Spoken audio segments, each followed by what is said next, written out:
Allez, c'est parti pour un nouveau numéro de Megatrends sur Boursorama. Alors, vous le savez régulièrement, on teste, on passe au banc d'essai, une thématique porteuse de croissance structurelle de long terme. Et aujourd'hui, on vous parle de la thématique de l'alimentation, de la nourriture notamment. Bonjour Jean-François. Bonjour David.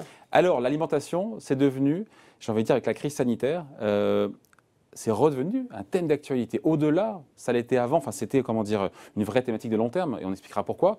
Mais c'est redevenu sous l'effet de l'actualité. Oui, un thème d'actualité pendant la crise Covid, on s'est tous battus pour essayer de trouver des pâtes et du riz. C'est redevenu un thème d'actualité en pleine recovery, croissance, relance, puisque vous avez vu l'évolution des prix. Il y a une dimension inflationniste, puisque dans les composantes de l'inflation, on a beaucoup de produits agricoles, et métaux précieux, métaux, etc. Mais c'est vrai que c'est un élément très important. Je vous donne quelques exemples. Si vous prenez le prix du maïs, le prix du blé, le prix de l'huile de palme, le prix de l'huile de soja, c'est des évolutions sur un an qui sont de l'ordre de 100%. Donc les prix ont été doublés sur beaucoup de matières premières. Donc, vous vous dites, attention, danger, il y a effectivement le risque inflationniste se matérialise. Deux, en tant qu'investisseur, vous dites, tiens, je peux peut-être en profiter. Et donc, il y a une dimension alimentation qui... Enfin, l'objectif n'est pas de spéculer sur le cours des matières premières. C'est pas ça, Megatrend. Exactement. Et c'est pour ça que c'est important de s'extraire de cette thématique pour voir justement les grands thèmes de long terme. C'est ce qu'on retrouve dans l'alimentation qui vient en transversal toucher l'ensemble des grandes mutations qu'on évoque dans Megatrend. C'est d'une part, j'allais dire, la démographie, les mutations démographiques, le vieillissement, l'augmentation de la population. C'est nécessairement une question pour l'alimentation. Est-ce qu'on va avoir assez d'aliments pour nourrir la planète? La deuxième question, c'est le climatique, l'environnement. Est-ce que le réchauffement climatique ne va pas changer en fait la production, l'agriculture et va pas devoir se réinventer? C'est aussi technologique, la solution technologique qui va nous permettre justement de pouvoir produire plus d'aliments, mieux, moins d'impact sur la planète, pour plus de personnes, dans plus d'endroits dans le monde, etc. Donc on voit que c'est vraiment un thème cœur crucial. Donc c'est un mégatrend. Donc c'est un mégatrend, exactement. Bon, et il y a 4 grandes dimensions quand on parle pour le coup d'investir sur le thème de l'alimentation, et pas seulement les matières premières agricoles, évidemment. Exactement. Quand vous allez investir dans un fonds alimentation sur les fonds thématiques, vous avez 4 grandes dimensions. Dans ce fonds, il y a bien évidemment la partie matières premières agricoles, il y a la partie industrie agricole, les machines, l'optimisation des machines, les nouvelles machines qui vont justement, je dirais, servir à optimiser la production.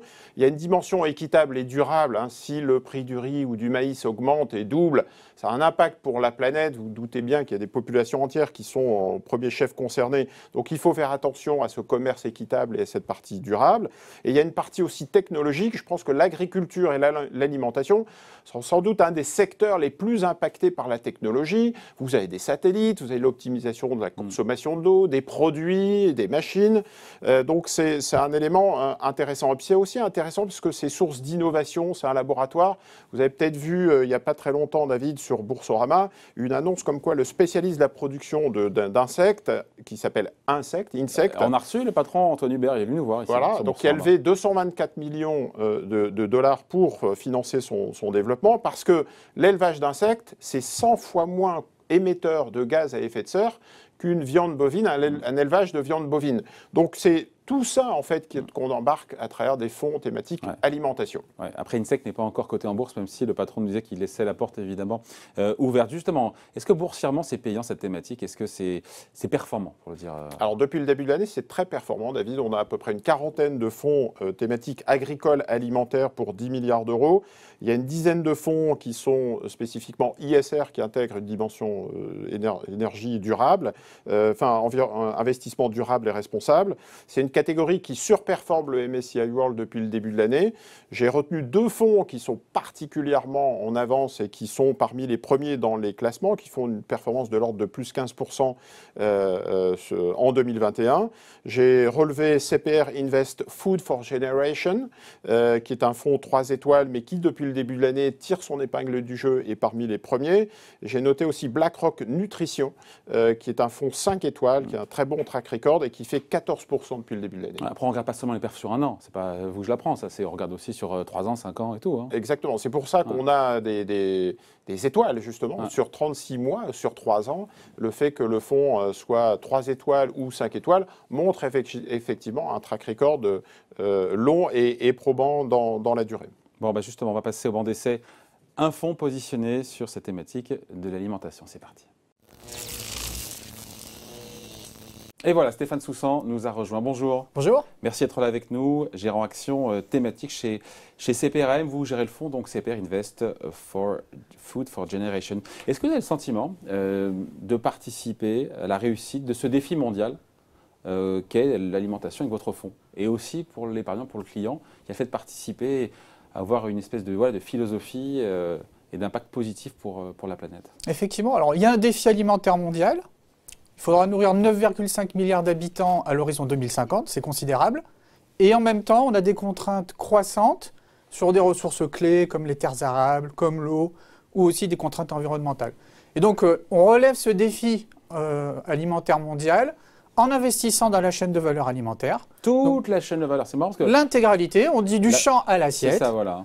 Donc sur l'intégralité, de l'agriculture à l'eau jusqu'à la restauration en bout de chaîne. Et avec une approche durable, qui est basée sur 2 piliers, on va exclure les plus mauvais comportements, mais aussi on va s'attacher à minimiser l'impact du fonds. Donc notamment, on a publié récemment le rapport d'impact du fonds Food for Generations. Donc on va construire un portefeuille qui a une plus faible intensité carbone, une plus faible intensité en eau que son univers d'investissement. Donc c'est-à-dire qu'on peut vraiment mesurer l'impact positif qu'a ce fonds, encore une fois? Exactement, donc on peut mesurer, donc l'intensité carbone est devenue un classique sur énormément de fonds. Donc on mesure les tonnes de CO2 émises rapportées à la taille d'une entreprise. Ouais. On peut faire une moyenne sur un portefeuille. On va faire la même chose avec les quantités d'eau utilisées rapportées à la taille des entreprises. Donc on peut mesurer concrètement ces 2 quantités.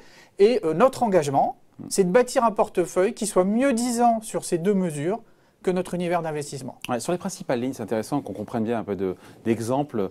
Quelles sont les grosses valeurs que vous avez en portefeuille? Alors, on va s'attacher dans une thématique à jouer des trends de long terme, des tendances de très long terme. Vous avez évoqué tout à l'heure la nécessité de produire plus en agriculture en utilisant moins d'intrants, en pesant moins sur l'environnement.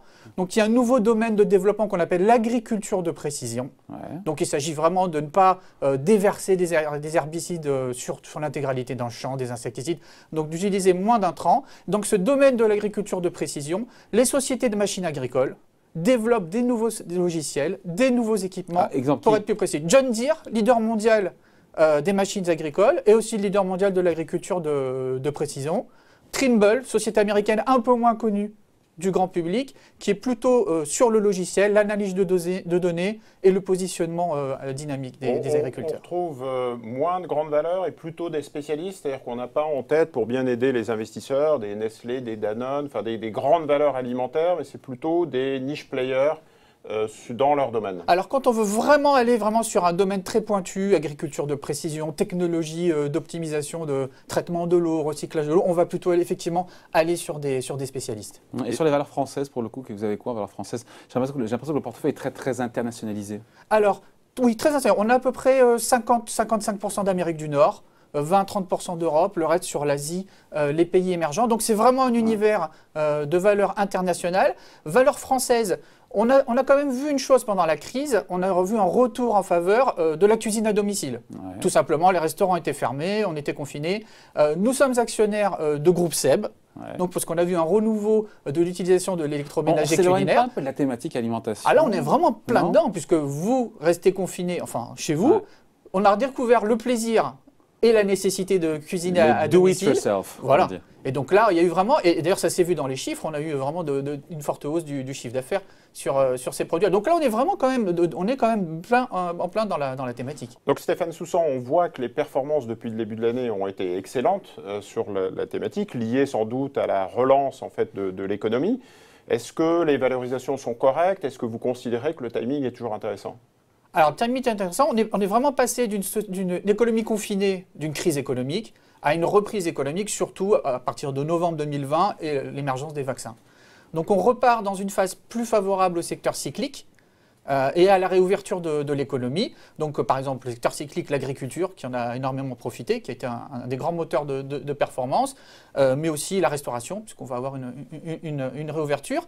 Valorisation, aujourd'hui, on a un portefeuille qui a un price-earning ratio, un ratio cours sur bénéfice, d'environ 20, c'est-à-dire en ligne avec le MSCI World. Donc on n'est pas en train de parler d'une dynamique qui est particulièrement chère ou qui a déjà vraiment surperformé, comme on a pu voir sur d'autres thématiques plus technologiques. Donc on reste dans le domaine du raisonnable en termes de valorisation.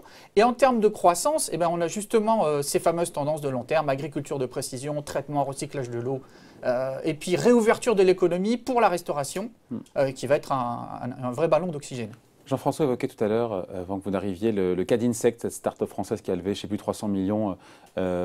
Comment on fait pour... Ils ne sont pas cotés, mais comment on fait pour identifier peut-être ces champions de demain? Alors, on peut les voir. Donc, nous, notre rôle aussi, c'est d'être en relation avec des experts sur différents domaines. Donc, ça peut être les nouvelles sources de protéines animales ou les protéines végétales, par exemple. Aussi, on est en relation avec tout ce qui est banque d'affaires, banque d'investissement, pour voir un peu qu'est-ce qui va arriver sur le marché en termes de nouvelles opportunités. Donc, c'est une manière aussi pour nous d'anticiper sur ces nouvelles opportunités. Il peut y avoir une IPO d'Insect oui, cette société-là. Oui, je pense. Bon, il y a aussi une autre société qui s'appelle Innovafit, une société française qui a aussi un peu tourné sur le marché. Et je pense que, à mon avis... Il y a pas de valeur française quand même au final. Insect, Innovafit, c'est déjà pas mal. Non, mais en côté pour le coup. Il y a des levées de fonds aussi sur... Au niveau Insect, en fait, en côté, pour l'instant, il n'y a pas de véhicule vraiment investissable. Mais je pense que sur les 18 prochains mois, on va y arriver. Parce qu'on cherche vraiment des alternatives à d'autres protéines animales. On a cité tout à l'heure le bœuf, le porc. Une grosse levée de fonds aussi sur Agricool, qui est une ferme moderne, urbaine, locale, donc on a aussi le concept à la Courneuve. On a aussi le concept effectivement des fermes verticales. Et je pense que ce sont des concepts qui vont arriver en bourse sur les 18 prochains mois. Sur le couple rendement-risque, Jean-François, par rapport à ce que disait Stéphane, vous en pensez quoi sur le couple rendement-risque lié, encore une fois, à cette thématique de l'alimentation, avec une valorisation qui est dans la lignée du MSCI World? Vous en pensez quoi? Je pense qu'effectivement, on sort un petit peu de la thématique technologie ou thématique disruption, comme on a tendance à le penser. Je pense que ce qui est intéressant, c'est justement de pouvoir diversifier un portefeuille à travers un fonds thématique alimentation. C'est une source de diversification et une faible corrélation qui est intéressante pour des investisseurs. Donc c'est clairement un fonds à avoir en portefeuille, en fonds de portefeuille, c'est clairement intéressant. Après, la dimension qu'on peut se poser, et ça sera ma dernière question, c'est la partie un peu équitable ou spéculation sur les matières premières versus équitable solution pour la planète de demain. Vous ne spéculez pas sur les matières premières. Alors c'est interdit, c'est marqué dans le prospectus, donc il n'y a pas d'investissement ni de spéculation sur les matières premières agricoles. Bon, vous l'avez votre réponse là, il a sa réponse. Parfait. Mais pour revenir, si je peux me permettre, on a regardé l'univers d'investissement de Food for Generation sur les 10-15 dernières années. Ouais. Et en moyenne, vous aurez un univers d'investissement qui est un peu plus défensif que MSCI World, qui représente un peu la moyenne des marchés actions.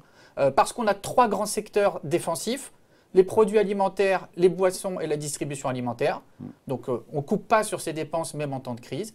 On a 3 autres secteurs plus cycliques qui sont l'agriculture, l'eau et la restauration. Mais au final, vous avez quand même en moyenne, les investisseurs doivent s'attendre à avoir un fonds qui sera un peu plus défensif que le MSCI World. Et qui accompagne ce grand défi alimentaire qui est le nôtre.